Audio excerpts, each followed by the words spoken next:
ডোমজুড়ে সোনার দোকানে ডাকাতির ঘটনা। 11 জুন এই সোনার দোকানে ডাকাতি হয়। আর এবার বাংলায় নিয়ে আসা হলো মূল পান্ডা চাচিকে। চাচি সহ দুজনকে বিহার থেকে বাংলায় নিয়ে এলো পুলিশ।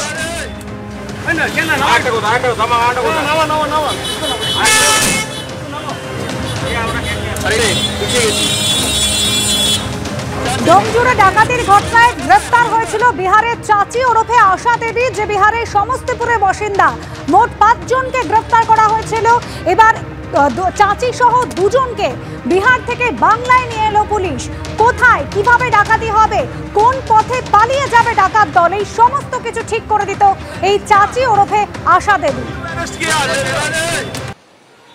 একেবারে দেখুন, পুলিশের তরফ থেকে যে বিষয়টা বলা হলো, তুমি একটা পার্ট শুনলে, যে বলা হলো যখন কোনো জায়গায় পুলিশের রেড হচ্ছে তখন কিন্তু চাচি যে যারা ডাকাত দল তাদেরকে অন্যত্র কিন্তু পাঠিয়ে দেওয়ার ব্যবস্থা করতো। কারণ হচ্ছে তিনি সাদামাটাভাবে থাকতেন, একেবারে কেউ কোনো রকমভাবে কোনো সন্দেহ করবে না। বিহারেও কোনো রকমভাবে কোনো ক্রাইম হিস্ট্রি নেই, ফলে তাকে কেউ সন্দেহ করবে না। পুলিশেরও কিন্তু তাকে প্রথমে থেকে সন্দেহ হয়নি বলে পুলিশ সূত্রে আমরা জানতে পারছি। পরবর্তীকালে যখন গ্রেপ্তার করা হয় একের পর এক, তাদেরকে জিজ্ঞাসাবাদ করে নামটা সামনে আসে এবং ইতিমধ্যে দুটি সোনার দোকান, সেই দুটি সোনার দোকানেও পুলিশ তল্লাশি চালিয়েছে এবং সেখানে জানা গেছে এই সোনার দোকানে, বিহারের দুটি সোনার দোকানে এই সোনা হিরে এগুলো কিন্তু পাচার করা হয়েছিল এবং সেখানে সোনা গলানো হয়েছে এবং গলিয়ে সেটা অন্য রূপ দেওয়া হয়েছে।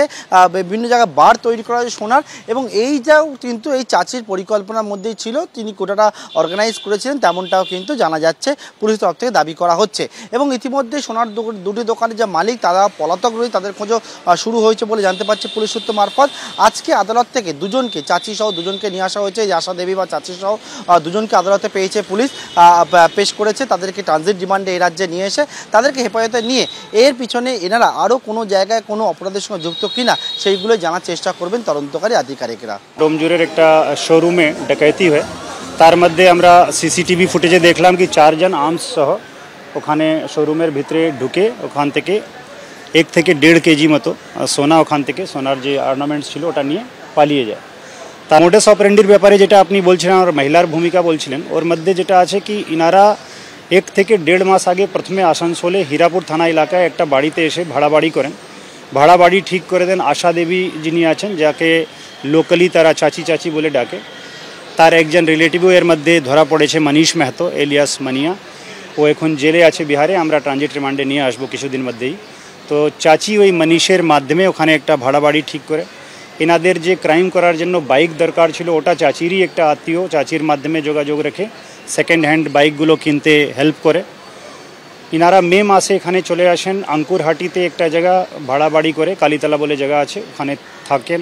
ওখান থেকে রেগুলার ইনারা রেকি করতে যেতেন ডোমজুরের আশেপাশে যে দোকানগুলো আছে। এরা আগে সুবোধের সঙ্গে কাজ করতো, বাট অ্যাট প্রেজেন্ট এরা নিজের একটা গ্রুপ ফর্ম করেছে।